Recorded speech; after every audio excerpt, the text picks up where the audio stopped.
형사님들, 나는 사기, 폭력으로 인해 죽음을 당합니다. 2021년 2월 24일 충북 제천에서 숨진 채 발견된 67세의 노인의 휴대폰 유서에 담긴 첫 줄입니다. 이 노인분의 유서엔 농사 지으려고 트럭이 필요해 중고 트럭을 구매하려고 했는데 차는 없었고 20대의 폭력배들에게 둘러싸여 손에 쥐가 나도록 대출 서류 서명을 해가며 200만원짜리 차를 700만원에 사게 된 억울한 사연이 가슴 먹먹히 아프게 담겨 있었습니다.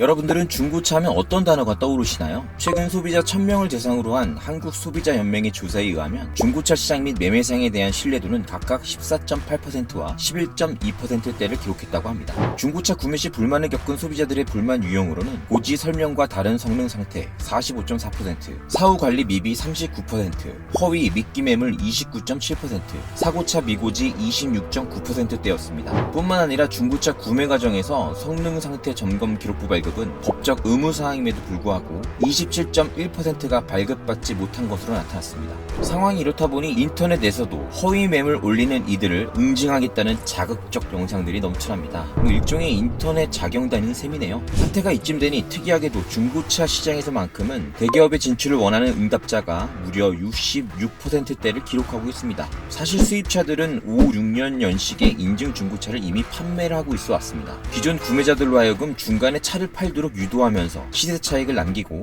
기존 구매자들이 또다시 새로운 모델의 새 차를 구입토록 해서 선순환 구조를 만들어 나가는 그림인 건데요. 국내에선 2013년 중고차 판매업을 생계형 적합 업종으로 지정해 대기업 진출을 틀어 막아왔습니다. 그리고 2019년 2월에야 이 규제가 만료됐습니다. 그동안 수입차 업체는 별 경쟁 없이 자유롭게 자기네 차들을 팔아왔죠. 어쨌든 이제 만료가 됐으니 이걸 다시 시행할지 고칠지 폐지할지 빨리 결정해줘야 하는데 중소벤처기업부는 이걸 또 여기저기 눈치 보면서 차일피일 미룹니다. 결국 법정기한 20년 5월을 넘겼습니다. 그리고 또 한 해를 넘겨 21년 1월에 심의위원회가 열렸는데 또 결론을 못 내고 대선 이후로 넘겨버립니다. 소비자들도 원하고 대기업도 하겠다고 하는데 얼른 결정을 해줘야지. 이렇게 몇 해 시간 끄는 동안 수입자 업체들은 돈 벌고 국내 소비자들은 이래저래 사기 피해 당하고 심지어 성실하게 살아온 노인분이 돌아가시기까지 했는데 중기부는 대체 뭘 한 겁니까?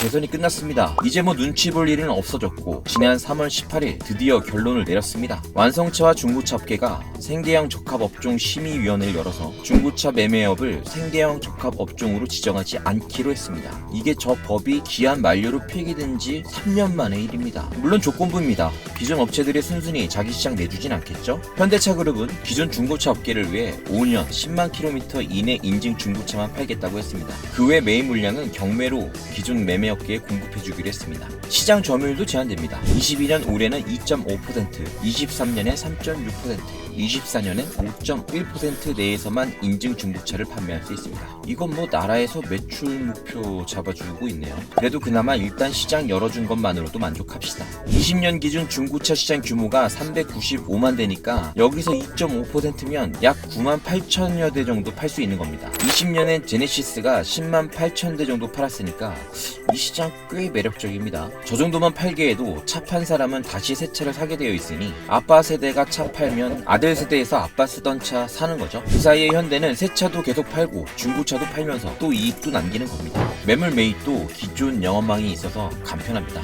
전국에 현대차 대리점이 몇 군데인가요? 그거 그대로 쓰면 됩니다. 중고차 매물을 보상 프로그램으로 확보해서 상태 좋은 애들은 팔고 좀 아니다 싶은 애들은 매매업자들에게 경매를 넘길 수 있겠죠. 현대 입장에선 누이 좋고 매부 좋고 정말 논하는 사업이죠. 3년을 기다린 사업인 만큼 현대차 이 계획에 공을 들이긴 했습니다. 인증 중고차 전용 하이테크 센터를 구축해 CPO라는 중고차 인증 제도를 수립했고요. 이 제도를 통해 200여 개 항목의 품질 검사를 통과한 차량만 선별해 신차 수준으로 상품화 과정을 거쳐 판매한다고 했습니다. 이 센터에서 정밀 진단뿐 아니라 판금 도장 등 내외 개선 프로세스까지 진행한다고 하니 이 정도면 뭐 거의 중고차가 아니라 리포 제품 수준도 가능할 것 같습니다. 당연히 보상 판매 프로그램도 준비했습니다. 대신에 이걸 현대차로 락인 시켜야 하니까 매입과 중고차 처리, 신차 구입을 한 번에 진행토록 묶어놨습니다. 이런 건 잘한 것 같아요. 다만 수입차로 갈아타려는 사람들은 좀 꺼려지겠네요. 정보 비대칭 문제도 해소해주기 위해 중고차 통합 정보 포털도 구축한다고 합니다. 이걸 자사 고객뿐 아니라 타사 고객과 기존 중고차 업계 등 모든 시장 참여자에게 공개하겠다고 하는데 뭐 대충 그림 나오죠? 플랫폼 사업으로 엮겠다는 겁니다. 이건 기존 중고차 앱 스타트업들이 꽤 힘들어질 뉴스네요. 아, 우리 해수 소희 누나 어떡하죠? 현대차의 인증 중고차 판매는 온라인으로 이루어질 확률이 높습니다. 오픈 매장에선 신차 팔아야죠. 요즘 VR 기술들이 좋아져서 충분히 가능성 있는 얘기입니다. 어쨌든 업계 큰 형님이 나타나셨으니 중고차 시장에서 더 이상 판매자와 소비자가 서로 호구니 양아치니 하며 헐뜯는 일은 더는 없길 바라봅니다. 중고차 시장이 사실 이렇게 흘러갈 시장이 아니거든요. 현대차의 중고차 시장 진출 계획에 관해 네티즌들의 반응도 모처럼 호의적입니다. 미국과 유럽의 중고차 시장은 신차 시장의 2배가 넘습니다. 우리나라와 달리 고객 신뢰를 위해 자체 성능 점검 체계를 갖추고 차량 이력과 잔존 가치 등에 관해 투명하고 신뢰할 만한 양질의 정보를 지속적으로 공급해왔기에 가능한 일입니다. 부디 현대차의 이번 시장 진출을 통해 중고차 업계 전체가 제정신을 차릴 기회를 맞이하길 기대해봅니다. 오토포스트 이슈플러스였습니다.